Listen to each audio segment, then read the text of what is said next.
मोनसे कलखौ लानानै जोंनि फेसबुकफोराव ना माखासे गोसारनायखौ नुदों आरो बिनि सायाव माखासे खेंफोरथिखौ जों होनायखौ मोनदों बा खेंफोरथि हरदों निसिमानि MCLA जेम्स बसुमतारी बिथाङा माखासे खेंफोरथिखौ हरदों नैबे जिहेतु इलेक्शननि सिगां टिकेट मोननाय मोनैनि खेत्रआव माखासे रायलायलायबाय थानाय कल फन कल जेब्ला केन्डिडेटआ BPFनि केन्डिडेटआ बियो उन्दुलांबायमोन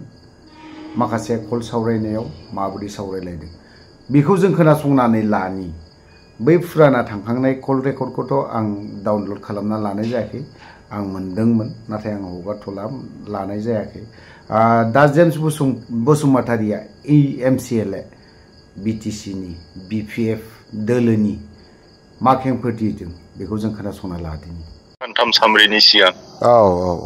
जे मोनसे जोंनाव सरसा जाबाय थादोंमोन बेखौ बयबो मिथियो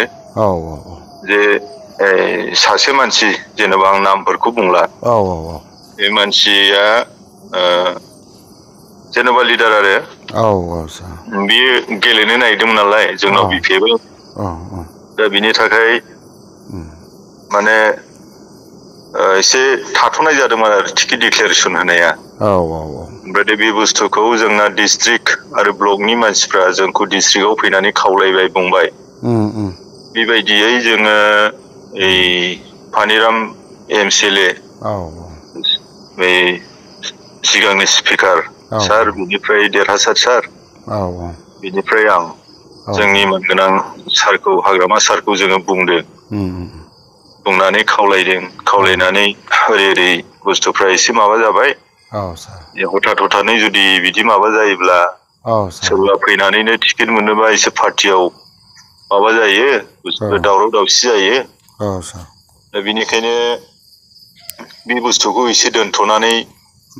आरो सुद कुमार बसुमतारी दानि केन्डिडेटखौनो डिक्लेयार होयोब्ला मोजां नामा होननानै जों खावलायदों आरोखि खावलायनायाव बे बुंबाय र' होमब्ला नोंसोरो आंनो सम होदो दा बेलासियाव आङो नोंसोरनो हराव खोन्थागोन आं बे मानसिजों रायलायनानै बेखौ एसे खोथा होनाय बायदि जाबायमोन बेखौ रायलायफिननानै आङो माबा खालामनि नोंसोरनो आङो दा हराव रिजाल्टखौ होगोन होनना बुंनायाव हरनि 11टा 12टायाव माने बे रिजाल्टखौ आङो हरदों आरो माने सारा मोनसे जायगानिफ्राय जोंनो फन हरबाय जों मोनसे जायगायावनो दंमोनथ' बेनिफ्राय दे होमब्लालाय खोन्थाहरनोसैना सार होननानै ओमफ्राय हरनि 12टायाव आङो खोन्थाहरदों सुद बसुमतारी सारनो खोन्थाहरबाय जिखुनु जाया दा बे जों दहाय जेरैबायदि नोंनाव थांदोंमोन बुंदोंमोन नोंखौबो खावलायदोंमोन बेनिफ्राय जोङो थांफिनसै थांनानै टिकेटखौ नोंनो लाबोफिनसै बे खोथाखौ नोंनाव बुंबोखादों बेनिफ्राय दा गाव बबेयाव दङ जिखुनु जाया मोनसे साइडनिफ्राय जोंनो खोन्थाहरनाय बायदि नोंना टिकेटआ कनफार्म जाबाय बिनिखायनो नोङो रेडि जादो बे खोथाखौ बुंहरनाय जादों आरोखि माबानो सुद्ददानो दा बेबायदिनो बिना रायलायनायाव बोरै माबा जाखो मानसियाथ' उन्दुलांबायमोन नालाय दा उन्दुलांनायाव कल रेकर्ड बोरै बबेयाव मा जागोन बबेयाव थांखो बोरै थांखो बिनिफ्राय बे बुस्थुआ दा गावजोंनो सासे थाफानाय दंमोन बियो माबा जादों एसे बिरुदियाव थांदों बियो गावनि खास मानसि नामफोरखौ बुंथ'ला आङो दा बियो गुबुन सासे मानसिनो हरदों होननाय खोनादों जिहेतु बे सिङाव थांखाबायमोन नालाय बिनिखायनो बैजोंहाय लिंकआव बे हरफानायाव बे जोंनि रायलायनाय भाइरेला बिनि गेजेरजों भाइरेल जादों बाखि बियो डिक्लेयार होनायनि सिगांनि खोथा बिदियाथ' टिकेट बिनायावथ' गोबां रोखोमनि जायो नालाय नांलाय खमलायबो जायो बोराबलायनाय जायो आगा फिसा जायो गुबुन पार्टियावबो जादों गुबुन पार्टियावबो जादों गोबाव समसिम बिथांमोनाबो UPPLआबो डिक्लेयार होनो हायाखै दा बेखौनो मेकिं खालामनानै जोंनि फट' होलायनानै भाइरेल खालामनाया बे थिग जायाखै दा सारमोना पार्टि हिसाब राजनितिकआवबो एसे सैथो थानांगौना नंखायखौ बांद्राय भाइरेल खालामबा जाया बेनिखायनो आं दा जोंनि पाब्लिकफोरखौ क्लियारफिकेसन आङो होदों बे सिगांनि बे टिकेट एसे जाथ'यैलायनि समनिसो बे रायलायनाय आं सुददाखौ नोंना टिकेटआ जाबाय होननानै मोनसे जायगानिफ्राय क'क्राझारनिफ्राय गावनो हरनाय बे उन्दुबायमोन आरो बे समाव बे समनिसो बेखौनो माने कल रेकर्डिंआ ओरै बोरै बोरै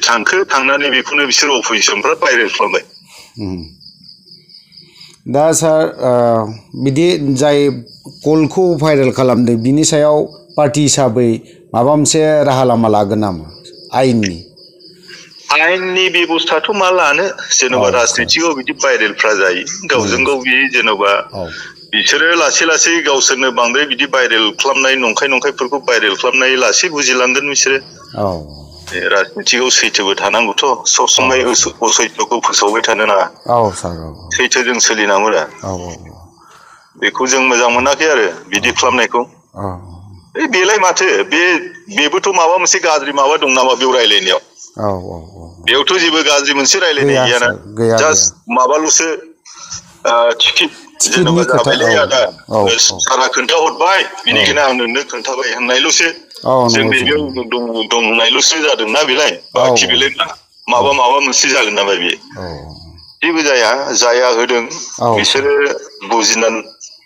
उनफ्राव बिदि दाहोथों आरो जों खावलायो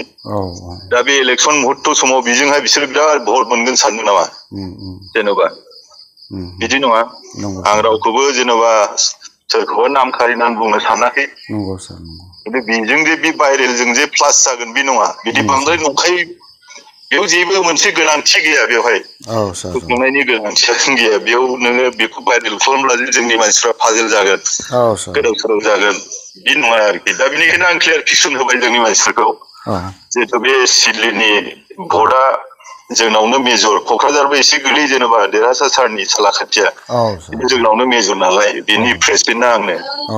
दा बेनिखायनो आंनो रायलायनायाथ' आंनिनो भाइरेल जादों बेनिखायनो आं बेखौ क्लियारफिकेसन होबाय बेवहाय खुनु माबा मोनसे